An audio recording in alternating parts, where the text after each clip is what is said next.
our host for this event. Before we start, I would like to read. I would like to introduce Mr. Bapni's background.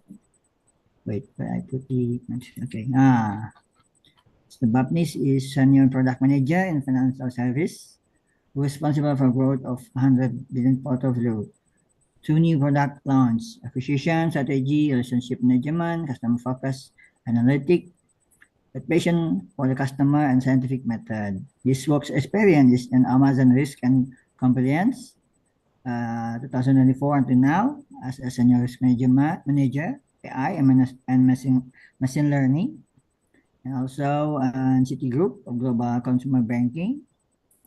Wait, I can share the. Wait, I would like to share. Mr. Daily, I can share. Mr. Rapid Zoom. Okay. Can see my screen? Hello, Mr. Daily. Yeah. His experience is very amazing. Amazon Risk and Compliance as senior risk manager, AI and machine learning, and also in Citigroup Global Consumer Banking in 2021 and 2024 as senior product risk manager. And then data scientist risk manager in 2015, 2021, did the development of overall optimization strategy for new credit card acquisition and customer engagement. And then Masrek Bank is also risk manager, for personal loan in Dubai, in Emirates Arab in 2015, 2015 in different months. Okay, and then external services as a consultant, yes, in New Delhi, India. His education is from Delhi University, Delhi School of Economics, Master in Art and Economic, major in Mathematics and Statistics, and also in bachelor degree in Delhi University and Rights College, top 5% of class in 2011. And his interest in CrossFit, rock climbing, improved theater dance, also has art, art sense, Mr. Bapnis, not only in IT, but also has interest in climbing. Maybe if you come to Indonesia, I will ask you to climbing the mountain in Indonesia. We can wait. Of course. Okay. Okay. Without waiting for long, I would like to please, Mr. Bapnis, to present. The floor is yours. Awesome. Thank you so much, Muhammad Savar, for the introduction. So the way I had structured this presentation with you was provide you a little flavor of who I am, why am I doing this, and then get into the background in terms of anti-money laundering, what it really means. And then we'll get more into the technical details where I'll walk you slide by slide of what this proof of concept, this project that I have worked upon. And towards the end, we can leave some time for questions. I'm more than happy to answer them. If there's any place that you think you're not clear, make a point, make a note of it, and we come and we can revisit that towards the end of this presentation. So that's how I'm thinking about it. So I'm so glad that you guys know my background. So what I currently at Amazon I do is I work on artificial intelligence initiatives. So there is a lot of automation that's going on today. And a lot of work was being earlier done manually. Now, with the advent of AI, it's being unleashed on different types of processes. So we'll talk about anti-money laundering. So within my team, we've worked on something called KYC, Know Your Customer, and we've automated those workflows. And it helps save companies in millions of US dollars. So significant savings are coming about using AI in these areas. So one of the projects is what I want to walk you guys through today.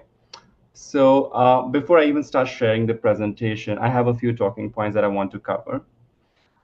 Not sure how many of you know what anti-money laundering is, so I want to make sure we understand that, and then we can delve more into the details. So anti-money laundering, it refers to a set of laws, regulations, and controls that are designed to prevent criminals from disguising illegally to obtain funds as legitimate income. So think of it this way, that you have bad actors, could be criminals, terrorist financing, that are trying to get onboarded into banking platforms or within e-commerce platforms. Now, you don't want bad actors on your platforms, right? Because once they get in, they're going to start doing illegal activity, and that's something from a bank perspective, from a customer perspective, from a country perspective is not is something that we should try preventing. So there are a lot of various measures that are put in place to avoid such kind of fraudulent activity. Now, the reason why people or the bad actors get into this is because either they are trafficking drugs, or there is terrorism financing that is happening, or some type of corruption, or they're trying to evade taxes, and therefore they're trying to come into the system in a way that they can mask their identity and come across as legal people. And that's where we want to put these controls and measures in place so that we in some way are able to screen these bad actors out of our systems. There is a bunch of regulations that is there in every country. United States, it's there in Indonesia, India, where I am originally from, and also in Asia. For example, in Singapore, there is MAS, what we call it as a regulatory agency. In India, it's Reserve Bank of India. Europe has a bunch. It's called EUAMLD. United States has financial security. It's called FinCEN here. So we have a lot of regulations around anti-money laundering, and we want financial institutions, e-commerce to enforce these regulations. So that's why it's so important. And there are various ways in which you can actually reduce it. And we'll get into those ways as well. But just to give you a hook as to the importance of anti money laundering, if one does not have enough controls in place, you can get fined by the regulators. And some of you would have heard of this company called Binance. It was actually fined $4.3 billion for not having the anti-money laundering practices correctly. TD Bank, 3 billion. Goldman Sachs, 2.9 billion. HSBC back in 2012, 1.9 billion. So these are major fines. Therefore, it's so important that you have these controls in place, because if the regulators find out that you haven't followed the right practices, they will fine you, and it can be really heavy on your P&L.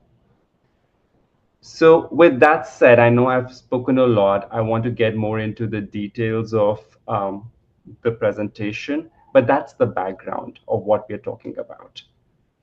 What I'll do is I think what I'll do is I'll pull up my screen, I'll share the presentation, and we can go slide by slide through that. Mohammed Sabar, do we have like about 20 to 30 minutes to go through the slides? Is that a good amount of time? Yes, yes, yes, Okay, definitely. great. So let me pull this screen up for all of you. And tell me if you can see my screen. I can see it. I can see it. Awesome, perfect, thanks. So we're talking about the role of artificial intelligence in anti-money laundering. There's a lot of technical jargon that's on the slide, okay? It talks about multimodal document workflows. It talks about RAG, which is retrieval augmented generation. You will come to know about what that really means as I go into slides in more detail. And the last three words is LLM, decision automation, which is large language model decision automation. So what this presentation is doing is it is incorporating different types of concepts to solve a solution of anti-money laundering. So we'll go through each of these technical details in future slides. But for now, do not get overwhelmed with the jargon here. So have patience. We'll go through slides one by one, and I think a lot of your doubts will get answered there. Okay, so this is the outline. Not too many slides. We have 10 slides here to cover. The first one is the introduction, why document automation matters. So there are various types of documents that are there. It could be your passport, your ID. There is an automation that's needed in terms of reading different types of fields that are there on those documents. It could be your name, the name of the company. If it's your ID, it could be your height, your address, your name of your parents, etc. So there could be a lot of fields there. How one can automate. That's what the first slide is. The second slide, we'll talk about a user journey. So essentially, think of yourself in that driving seat. If you are doing due diligence, if you're onboarding a customer in your bank, what kind of process do you need to follow? So, and it's a manual process. What of that process is that you can automate? So I will provide that user journey to you so you have like a holistic view of this whole project. Then we go into the challenges and then how this field has evolved from 2010 to 2025, where we are today. So there's been a lot of technological enhancements. The fifth is more about the data pipelines and the feedback loop. And sixth, seventh, and eighth is on RAG and LLM, which is the concept that I'm going to explain in more detail in the last few slides. And the last two slides talk about the impact of this project that can have on multiple type of industries. It cannot just be in financial services, it could also be in e-commerce, it could be in travel, it could be in legal. So there's a lot of applications of this that we can cover. So with that said, 10 slides, we'll go one by one. Let's go to the first slide. All right, so first one is document automation. So as you think about documents, think of it as your ID card or your passport, or it could be your utility bill, your electricity bill. It could be any type of document, right? So within these documents is enough information. Can AI be used to extract that information? Can it be used to extract your name, business ID, address? And how do you ensure that it's being extracted correctly? There is some structured data, there's some unstructured document. So you need a software to be able to extract these fields. Today, what happens is, think of it as an investigator. They look at a document, they see a name, Bhavnish Walia. They'll be like, all right, now I'm going to copy this name into a different document. So everything is done manually. How if we bring a software or a tool to actually change this? Of course, it's going to automate and make things so much faster. Where is this, reading documents essentially used? So in banks, if you were to open your savings account or checking account, or on your apps, financial apps where we call it PayPal here. I'm not sure if that's present in Indonesia, or there's a different money transfer, customer to business. When you create an account, there are a bunch of documents that you need to upload. If you apply for a loan, it could be an auto loan, a personal loan, or a home mortgage. You need to upload documents about your finances, your bank statements, things like that. So in financial services, there's a lot of documents that are required. Let's come to the e-commerce. Think of it as Walmart, e-commerce, eBay. If you want to sell something, you need to show that you're a legit customer, a legit seller. That means you have a business established. What type of things are you selling? Are you selling electronics, jewelry, clothes, home appliances? So how do you verify you have a business certificate? That's where, these things get required. If someone gets onboarded onto Walmart to sell, you need to establish that. So there's a bunch of documents that are needed at that stage. Let's come to insurance and healthcare. You go to a hospital, there's a medical bill that comes through. You've given your insurance documents, your ID. Again, that's another place where you require all these documents. The fourth one would be the back offices, where things are built, invoices are created, you've made some purchases at a merchant, they've given you a bill, you use that bill as reference for reimbursements. So there's just like a lot of places where it's used. What's not written here is legal. You also require documents for legal purposes if you want to open a case. So there's a reason why all these banks, e-commerce firm, they need this whole documentation is because they want to prevent any fraud and they want to just mitigate the risk. Somebody can come up with a fake ID or fake business name. You want to ensure that that's not a fake ID, and you want to make sure that the customer is good, and that's why we can allow them to open a banking account or a savings account. And second, it's important because there are regulations around this. In healthcare, there's something called HIPAA, where it kind of enforces one to make sure that the identification is verified, the personal information is actually anonymized. So a lot of regulations that banks have to follow, healthcare professionals have to follow, they come into this. So therefore, you want to ensure you're doing it in an appropriate fashion. And then the reason why we want to automate is because it's too manual at this point. You can't have humans doing millions and millions of documents. So we need to bring in AI, we need to bring in machine learning to start processing these documents. And what would happen? It would improve the customer experience because now you can approve things faster. You can get loan faster because things that used to take like 5 days can happen like in a few milliseconds. And you would get approved or denied like a loan. Or you can get registered on Walmart if you want to sell something, or at Amazon in much faster way once you bring in this automation. So yes, just to summarize, documents are required across various industries. There's a reason why they're required because you want to mitigate the fraud. It's also a requirement from regulations that are present in different countries and also globally. So you want to comply with that. And then at the end for companies, it's also about the bottom line. It's about the profit.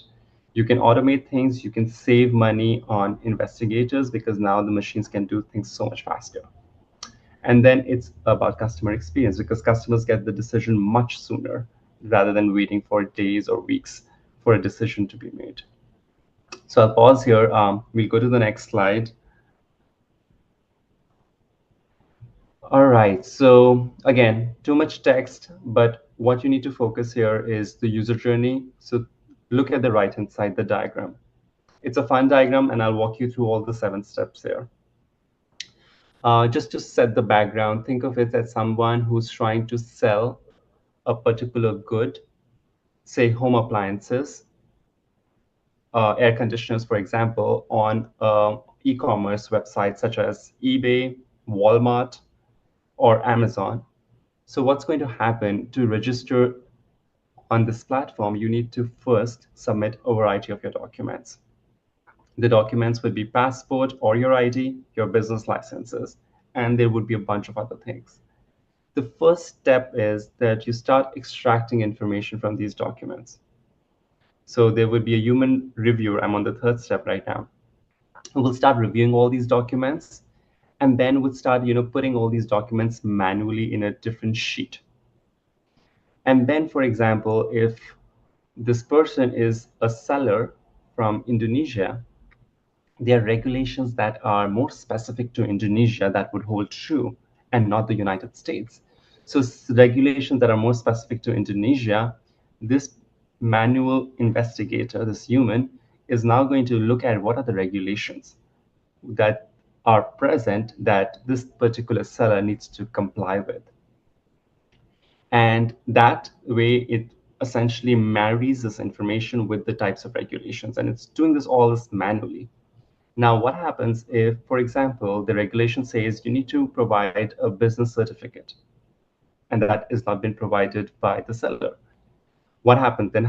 Step 4 happens, then you request for that additional document, and you go back to step 1. Give me a minute.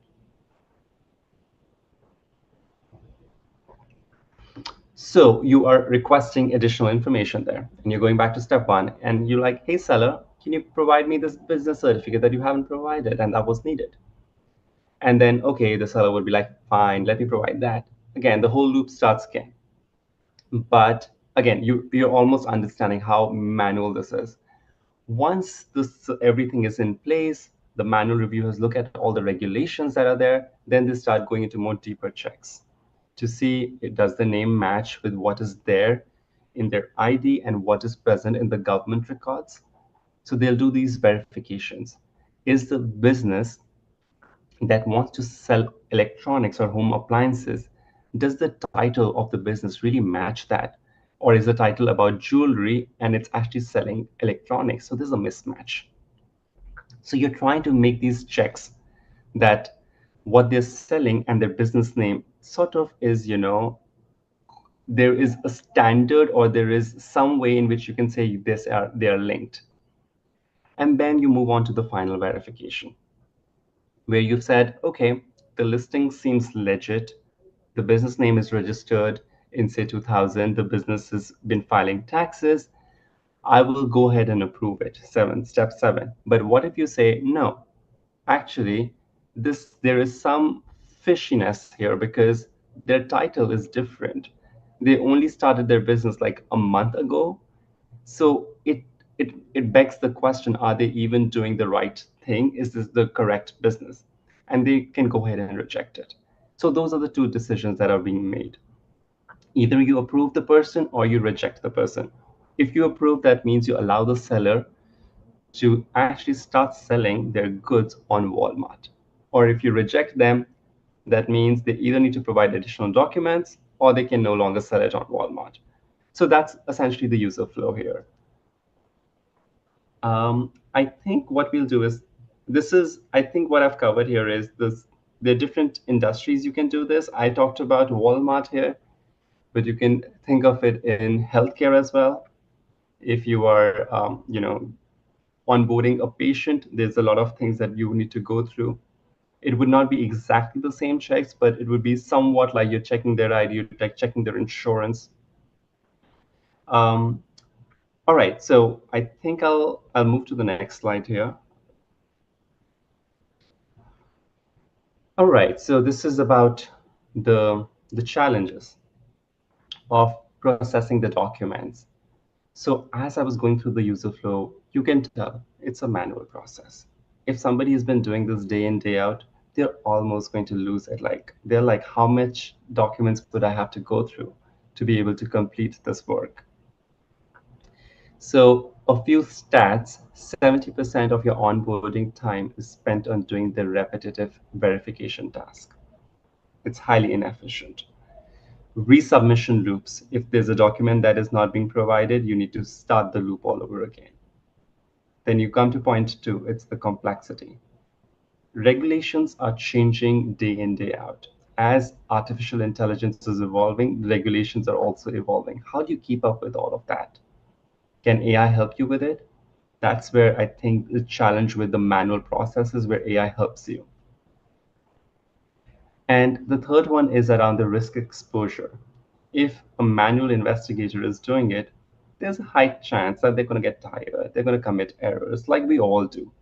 So there's a high exposure to the risk of committing an error. And if an error is occurred and it's material, you get fined by the regulators to the tune of billions that I was telling you about HSBC and Goldman Sachs. So you want to avoid those risks.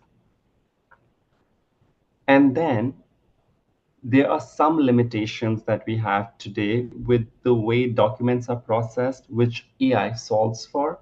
And I would like to get into what that solution is. And I can provide that information to you all. Today, also, the process that we have, because it's manual, it's very costly. You can't scale it. If from a million documents, you actually get to 2 million documents, you just cannot have people from 100 to 200 overnight. It takes a while to hire people. So it becomes a very costly affair. And this is where AI comes and solves the problem. All right, let's move on to the next one.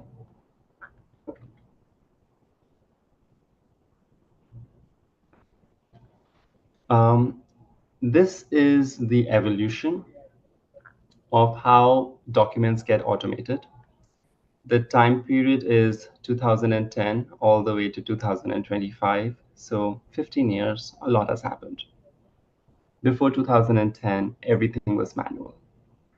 It was One person does the receives the document, the other person is processing one type of document, another person is processing a different type of document. So this is like it's very labor intensive. But around 2010 to 2015, some digitization started happening. You started using a lot of scanned documents, and you started saving those documents in data warehouses. So that happened in those 5 years. Come 2015, there is a tool called OCR. It's called Optical Character Recognition. It's a tool that's able to essentially recognize the name, the address in a particular document. So it's able to extract that information. So that was a revolution that happened in 2015. Come 2020, AI started coming a little in the picture, but not to its full form. There were models called the layout aware models, which started doing not just structured, but also semi structured data. It started extracting information not just from ID cards, but also from passports, utility bills, so various types of ID or information documents. It started able to pull that information in. And it was able to do that because now it's not able to just read the text, but it's also able to visualize where a document is, what type of document that is. So it's able to do the work in a much more granular and a precise manner compared to what OCR was doing essentially. And 2025, 2024, we use the tools from 2020, and we layer large language models on top of it to essentially make this process very efficient. Because large language models, it's able to really provide you a rationale. If somebody is approved or rejected, why did you reject them? Why did you approve them? What steps did you do to check that? So that's where LLMs come into the picture. So yeah, a lot has happened in the last 15 years. And let's now go to a little more details, a little more of technical details. On the right, sorry, there are three major steps: data preprocessing, layout prediction model, and then the RAG plus LLM inference pipeline. For the data preprocessing, what does that even mean?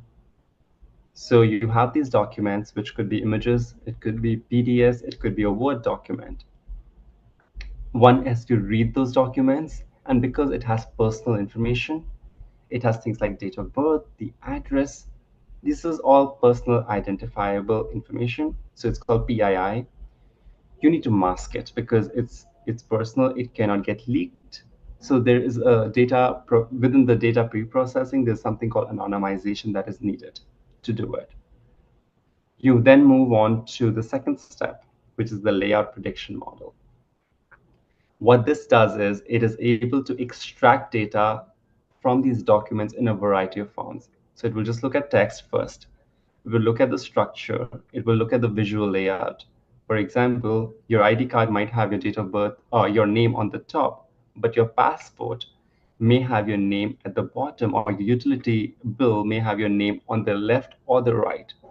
So what it does is it's able to visualize the document and see where the name is really, and it's able to adapt to it. Then, sorry for the noise in the background. Um, and then what it does is once it's able to adapt, it understands the template. You can try different models that do it.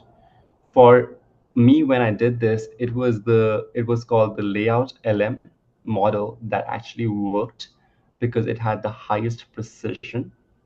That means it was highly accurate. It was able to extract the information correctly. The third step is the RAG plus LLM inference pipeline. So when you think about RAG, it's the retrieval augmented generation. It is essentially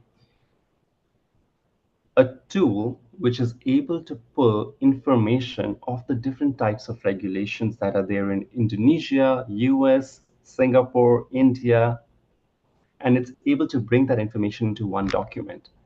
So for example, if somebody wants to upload and become a seller in Indonesia, it's able, it's able to pull the regulations from Indonesia regulations, and it's going to bring those clauses in. So that's what RAG does. It retrieves the information.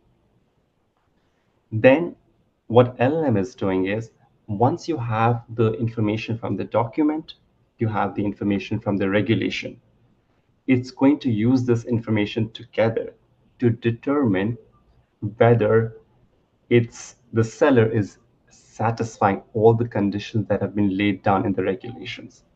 For example, if the regulation asks for an ID card, is the seller provided you the ID card? If the regulation asks for that the business has been active for the last 1 year and has paid their taxes, you want to ensure that you have that information from those documents. And then, is the business listed in a different country and but selling in Indonesia? That's a problem, right? A business cannot be listed in a different country, but yet the seller is in Indonesia. So it's like so they do variety of these checks. So that's what LLM is doing. And then towards the end, it will provide you a decision. You want to approve it, reject it. And then it will give you like a summary as to the reason why that's happening, right? It's approved or rejected because it did A, B, and C testing, and it seems like it's an issue. Or there's no issue, let the customer get onboarded.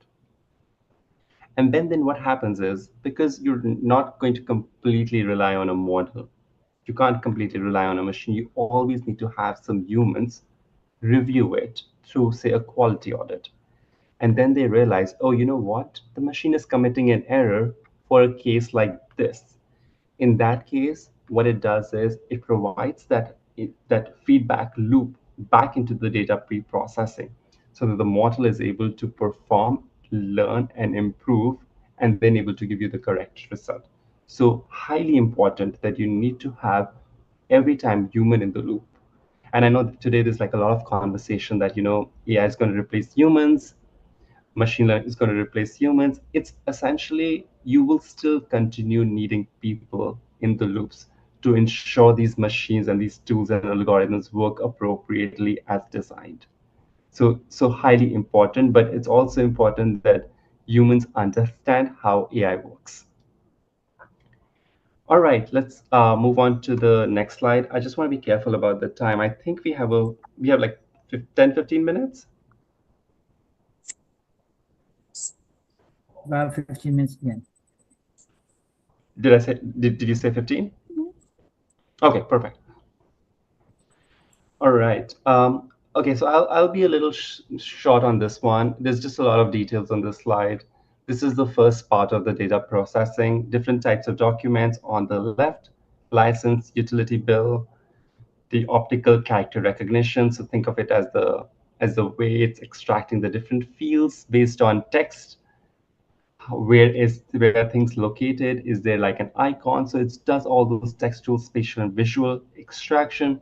It uses the layout LM model, because we tried different models as well. Layout came out to be highly superior to the others. And it's then extracting information like business, seller information, store and product information. And the way it looks like is, for example, somebody gave this information like Maria Silva, date of birth, and then layout LM is able to tag that the name is Maria, the date of birth is 1987, company is Silva Retail. So it's able to make those linkages and provide you the information in a proper structured format. But remember, this is all personal information, so you still need to anonymize. So that's where you move into the next slide. So where you do, if you look at this figure on the left-hand side, the first tool with the different types of widgets or the wheels, it is able to identify which information is personal. Date of birth is personal, name is personal, address is personal. And then what we do is we use a function called the regex function, and it is able to detect this different types of PII, and then with different like of placeholder replacement, we map the sensitive entities to abstract tokens. So essentially we are anonymizing or masking the information. So for example, my name is Bhavnish Walia. After the masking, I could just be as Bhavnish Walia, and the other one would be name underscore ID 1082. So completely different. One is not able to even see 1082 means my name. So you mask that information. And what you do essentially is you don't do this manually. There are multiple functions that are present. One of them is Presidio. Second one is Spacey, that you can use this to mask this PII information. And the reason why you need to do this is because one, there are a lot of regulations. Two, customers trust you. Customer trust banks. They trust these platforms. So they want this information not to be leaked. So therefore, it's highly important that you ensure that sensitive information is masked, anonymized, and there are tools to do it. All right, so this is like the first part of the data pre-processing. Let's come to the RAG, which is the more exciting one. 3 steps, okay? Once you've extracted the labeled data, when you've extracted the documents, then you do something called a semantic retrieval, followed by the cross-encoder re-ranking. So let's get into the semantic retrieval. It's called the dense stage. So what it's doing is, take an example. Does the applicant's tax ID match? That means what it retrieves is tax ID must be verified, and applications that are missing the tax identifiers must be rejected. So what it does is it has been able to extract these queries and figure out that what needs to be done. Does the major question was, does the application tax ID match? And then there are two subsequent questions that it must be verified. And if it's missing, it must be rejected. So what it's doing is, there's another thing. If somebody calls a taxation identifier, tax ID, or tax identifier, it's able to capture all different types of phrasings together. Now, in retrieval augmented generation, there's also, like, within the regulations, there could also be regulations that are not really related to the tax ID, but they're just there. For example, tax documents must be retained for 7 years. If I'm really verifying somebody's application tax ID, then this clause, tax document must be retained for 7 years, is irrelevant. So what cross-encoder function is doing is it is essentially able to rank regulations based on its relevance. For 7 years, it's not relevant, it's going to put it down. But for something like, do you think the tax ID is verified, you want to bring that regulation at the top. So it's able to balance both the coverage and the relevancy of the entire regulation. That way you are able to scale it across different types of applications, different types of businesses. So once we've covered this two-stage design, let's move on to the next one. Okay. I think I kind of touched upon this already. So maybe look at the middle column here. There are 5 regulations that are present that have been retrieved by our dense retrieval, the stage 1. And the first one is the tax documents must be retained for 7 years, which I told you was irrelevant. So what the cross encoder does is, if you look at the bottom row, it actually moves that down. The second and the third, which are highlighted in brown, they are the more relevant ones. They are brought up. So using both dense retrieval and cross encoder, essentially what it does is it's able to pull all regulations and then able to rank the regulations according to the relevance. So you have to, in this particular case, use this together to make this project more scalable, essentially. So with that, we're almost towards the end. Okay, so last piece. We've discussed data pre-processing, the document data extraction. We discussed the two-stage, which is the RAG, dense retrieval, and cross-encoder. The last stage of this project was LLM-based classification and decisioning, the place where you tell them, are you approved or are you rejected, and why is that? I provided like a user interface for it. So on the right hand side, somebody's case ID would be 0198. And what model we are using is the layout LMV2. And there's a person from Switzerland with the name Marcus Mayer, and they have a date of birth of June 2020. I think I did not, I think kind of got clipped there, but there must be like a date of birth too.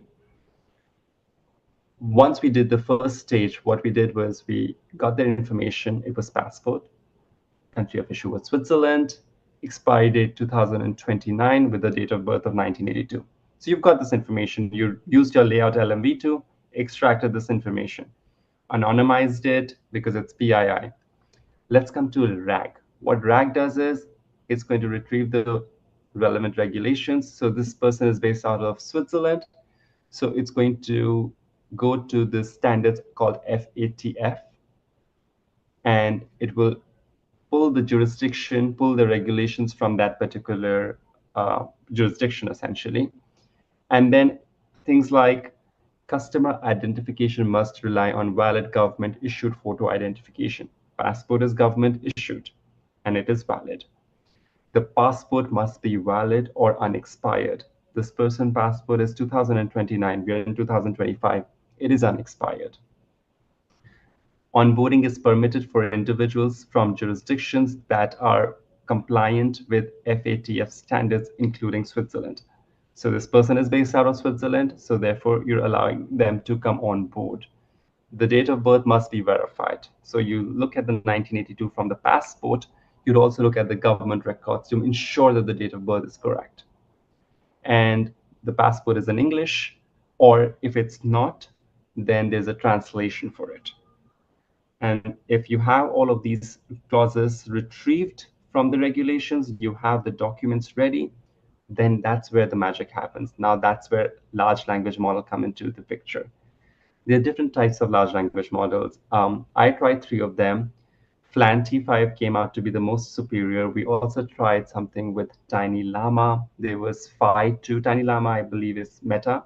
Then there was Phi 2 as well that we tried. And then what these large language models are doing is they get this information from the regulation, they get the document information. It follows a structure that's you need to verify the ID, you need to verify the address, you need to verify the geography, business identification. So it does like a bunch of steps. And if everything is green, that means everything is good to go. You approve the person that the passport is valid, you are allowing them to get onboarded. And if one of the things is red or there's an issue, you can either reject it right away or you say that the machine, the large language model needs humans to come and help in the process. And that's where you call in the humans and be like, can you please investigate what really happened here? And then humans would go deep dive and figure out this information for us. So yeah, this is essentially like a 3-stage process that I built for onboarding sellers on Walmart. It's a proof of concept that would automate so much of the manual work that exists today. All right. This is a slide which talks about how you evaluate which LLM is good or not. So for example, if LLM is providing you a structured output, that means it tells you what the decision is and it provides you a good enough reason, then you compare different types of LLMs and see which one is fitting the criteria. Then also the second one is average reason length. Sometimes an LLM can provide you 10 paragraphs of a certain reason. Another LLM would provide you a few sentences, very concise, very direct. So what reason length works? In this case, it was Flantify was essentially a short response, concise, very clear, easy to understand. Third one, human interpretability, human in the loop. If I was to do an audit and see this explanation, is it that's being provided by by this LLM, am I able to even understand it, or is it just going completely above my head? So you try making a choice from the various LLMs by means of humans understanding which one easier. And then the last one is there are a bunch of skips or malformed cases, essentially where LLM is not able to make a decision. So you want to make sure that the LLM is having a high coverage. It's able to cover a lot of cases. It's not like out of 100, it's only able to cover, say, two cases. In that case, this solution doesn't work. It should at least be able to cover 80 to 90% of the cases. So you're trying to find amongst different models which large language model will help you achieve a higher coverage. The last slide here, or actually last to one, is it's going to tell you about like the business impact. This is all a simulation, so therefore the numbers you see x x y y, I didn't provide any of those numbers because I developed the solution on the public data sets which are like present online. You and I can all view it, but I cannot do this project on internal data sets because it's personal PII data. So if I were to concentrate on the right-hand side of the slide, let's talk about the hours saved. The yellow line is the manual work. As the cases increase, you would say that humans become efficient for sure, but the amount of effort or the hours saved is still low. For example, somebody can do one case, but after doing it for like a month, they can now do two cases within the same amount of time. Let's bring LLM into the picture, where it's the blue line. You see it's much steeper. So you are able, by large language model, you're able to save a lot more time. And now layer the RAG to it, which is you're able to also retrieve the appropriate regulation that you need to follow. Instead of doing all the regulations in the world, you just do the ones that are specific to Indonesia, to India, to Singapore.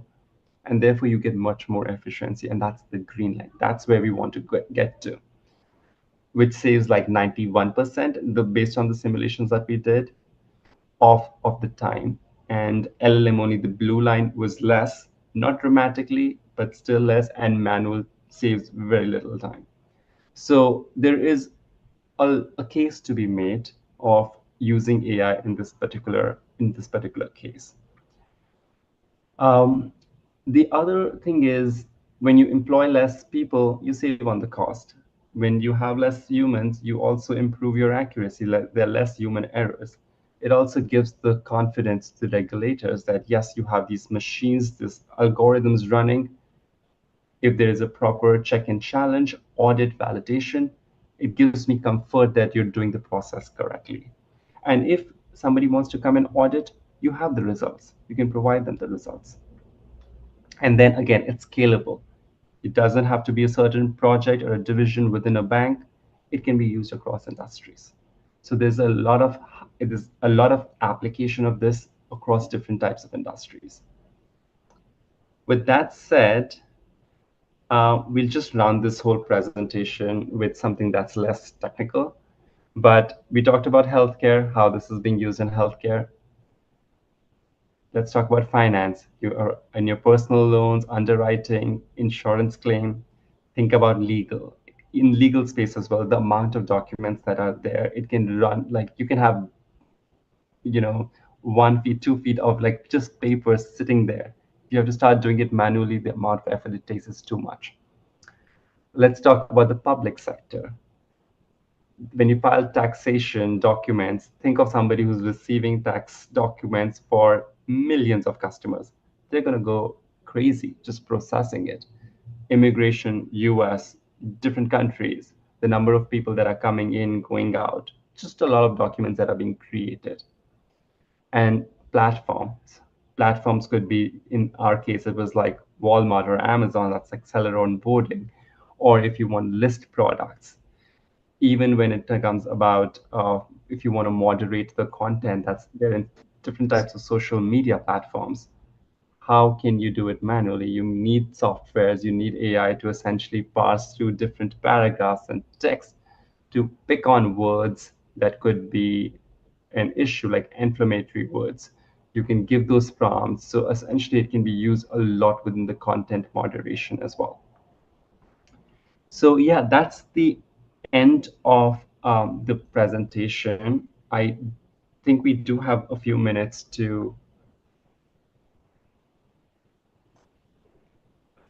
for a call, a few minutes for questions if anybody Okay. has any. Questions, yes. Okay, thank you so much, Mr. Apnis. A very interesting material that you've been taught to us. I'd like to resume about the material you've been got that the matter is proven from illegal action. Yes, to ensure the bad actor not what enter our business process by know your customer KYC. The problem is the document to ensure the document to read document is valid or not using machine learning and natural language processing, and then generate the user experience. And also by AI, it will reduce the time to process it.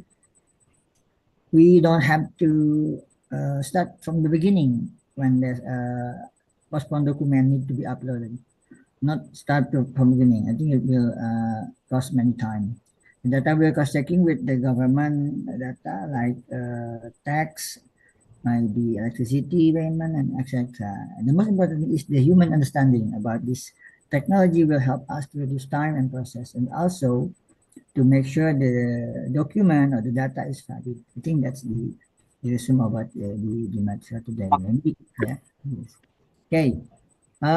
Is there any participant who want to ask to Mr. Babnis? Please raise your hand, and then I will call you. Come on. Hello? Someone who would like to ask to Mr. Babnis about in role of AI and anti-money laundering. Hello, hello. Maybe the participant hasn't get breakfast, so they didn't focus. I Okay. am, I'm actually like, I'm like, either I was very clear that Okay. nobody has any questions, or the topic was way too boring for No, people. no, no, no. I think the participant hasn't get breakfast, so they don't get any burgers. Okay. Maybe Mr. Who would like to ask Mr. Who I sent. Okay, there's someone maybe text from text. Would like to ask. So Ah. while people think about asking questions, Mm-hmm. I will say this. I think because since folks are studying in this college, university, I think Okay. we all know how important it is to embrace Yeah. AI. Yes. Yes. I think it's highly important for your students to Mm. start, playing around with these tools on a day-to-day basis. Because at some point they will graduate and they Mm. would start interviewing with different companies, and everybody Okay. wants to get a good job, right? Okay. Okay. And the market at this point is so much incorporating AI that grads, fresh grads are having difficulty in finding jobs. Mm. And what's going to put you apart is your knowledge around AI. If you can Mm. speak to in your interviews, if you can do it on your day-to-day basis, that's where the companies want your skills. So if there's anything that you leave from this presentation is like you understand different types of functions. I'm sure a lot of you are already using chat gpt. Try to get as much ingrained into this technology, because this Mm. technology is not going anywhere. The Mm. more sooner you embraces, the better it is from job perspective for you to become a leader in these companies. So that's how I've been going about Mm. my professional life. Mm. And whenever I mentor people, that's what I tell them: get your AI, help it make your resumes better. It helps Mm. you make your bio job descriptions better. it's so helpful and impactful, and start picking up these different use cases and start building these algorithms yourself. Nothing is rocket science. Everybody can build it. It's just about putting that effort into it. Okay. I would like to ask about your opinion. There's an issue about uh, human will be replaced by AI. What about your opinion about that, Mr. Bagnis? Right. So okay. So it's a very good question. It's so important, and it has been coming up in the last couple of months. Ôi, mà I ba will, ơi, mà ba. I will say I will say Please this. unmute. No. Elder. Chịu phụ. Please go ahead, Mr. Bagnis. All right. So highly important question. I'll say this. So AI is going to replace certain types of jobs. It would not replace humans in totality. It will replace certain jobs, and that is already happening. Jobs that are simple, that are repeatable, that do not require a lot of knowledge or intellect, that are easy to automate, they are getting replaced. And that is happening at a very fast pace. What AI is also going to do is it is also going to create new jobs. Think of it as prompt engineers. How do you provide prompts to AI? Those are completely new job family that is going to be created. Risk managers. There are not enough risk managers to understand the risk of AI. That's a complete new family, job family that's being created.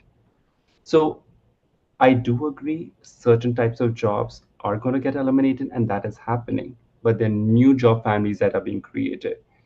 What the other trend I'm noticing is people who have less experience or fresh graduates are generally provided simple tasks, and then as people progress in their career, they learn skills. This is where AI is hitting it very hard because the unemployment for folks who are fresh grads is higher than historical averages because those kind of jobs have now been replaced.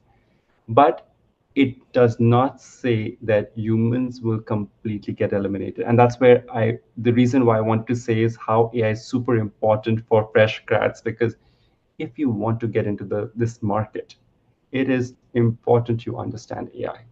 It is important that you show projects that have deployed, that you've used AI so that you can signal your employer that, hey, you understand this technology and you're willing to learn. So, yes, a lot of transformation is happening, but then with it, there is a lot of opportunity to grow as well. Thank you so much, Mr. Baptist, for your explanation. So, as he said that we don't to be afraid that human will not be replaced by the technology because human and technology will be side by side to make a better world. Yeah? So, as a fresh graduate, you need to improve your skill by understanding AI. Don't be afraid with AI. Yeah? You will be a better graduator if you know what you can do with AI. Make your work better, make your work faster, make your resume better like that. Maybe I was just practice. Okay, if there's no one here who will ask, I will close this session with last statement. Maybe Mr. Baptist, last question for the participant, maybe, please. I Last mean, if statement there's from no, you, Mr. Baptist, maybe. yes, yeah. I mean, if there's no other question, I think it was a pleasure talking to the students here, and I really hope they're able to have some takeaways from this. Uh, I am more than happy if anybody has a question, wants to reach out, I'll be able to answer your questions. Hopefully, you will have this presentation with you. If there are questions, I highly recommend revisit it, read about AI. For me, I think it was an honor. It was a privilege to speak to all of you. I really hope it helped. Okay, wait. There's someone who raised his hand, Yogi Alianza. One question, okay, before because the time is limit. Please, Yogi, what is your question? Hello, Hello, you hear me? yeah, please. So you mentioned about risk management. Can AI predict future risks by analyzing trends and behavior over time? Can you Okay. repeat the question again? AI I predict. mentioned about risk Please management. Can I repeat. predict risk? Yeah, can AI can predict future risks by analyzing trends or behaviors? Okay, that's a very good question you've asked. Okay. So when you talk about AI today, let's pick up industry such as e-commerce, for example, Amazon. Now, there are different types of risk that can happen. What LLM can do is it can read the historical information, what has happened historically, and it can make predictions with that. What it cannot do is that you have not seen an event in the past and it makes an imaginative risk and able to predict it. We are not there yet. All it's doing is LLM is based on your training data. Historically, something has happened, it is going to make a prediction that, for example, when A, B, and C parameters are at that level, the operational risk is high, or there is a suspicious activity risk that is high when A, B, and C parameters are there. And because historically it has happened in 1990 or 95, whatever, you can do that. And your large language models and AI can do it. What it cannot do is it cannot say that this is a risk that we did not has never happened in the past and it just creates and become a creative risk. We are not there yet, and that's the reason why we need to have humans in the loop to ensure that the output of these AI and large language model makes sense. It's not just completely out of the blue, and the rationale that large language model is providing is logical, it's comprehensive to make that prediction. So, long story short, it depends on the industry you're in. It does work based on your training data, what information you've fed, it's able to predict based on that. It cannot just be very creative and imaginative. And if it does that, you need humans in the loop to ensure that the risk it's predicting is actually a risk, or really the large language models are just becoming too creative. Okay, thank you so much. That's a good question. Thanks for asking. I'm so glad I got one Okay. question there. Okay, thank you so much. I think the time is up. So, I hope it will answer your question, Yugi. But before we leave the meeting, we need to take a picture. Please, all the participants turn on your camera so the admin will take a picture. Put your very handsome face and beautiful face, please. Pose, okay? Okay. Very good pose. Okay, please. Okay, thank you, Mr. Sabar. Okay. Okay, we can take a picture. Sheet one, Okay, so one layer. sit Okay. one. Okay. One, two, three. Coba aneh lah. Okay. Wait. Ya saya diorang atur lah. Ya kan dia kan update kia dia membalaskan lagi. Nah, cara. Wait. Okay, next sheet two. Okay, one, two, three.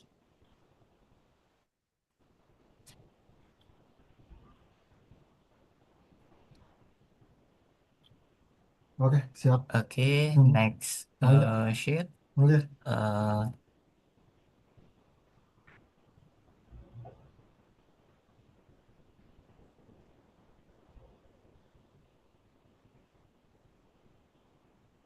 Okay, finish, Mr. Sabar. You can continue for your speaking. Okay. Thank you, admin. Would like to thank you so much, Mr. Bapnis, for your sharing. It's very important to us, and I think it will be give us very great impact for our student also and our me as a lecturer. And I can wait to help you to come to Indonesia, ask you to rock climbing maybe. Can't wait to see you here. Okay. Thank you so much. Maybe everyone, if there's something you want to ask or discuss with Bapnis, he said that he will glad to answer the question. Okay. Thank you so much, everyone. Mr. Bapnis. Yeah. Thank you. Thank you. Okay. Thank you, Mr. Savar. Thanks, everyone. Have a good one. Okay. Take care. Bye. Bye.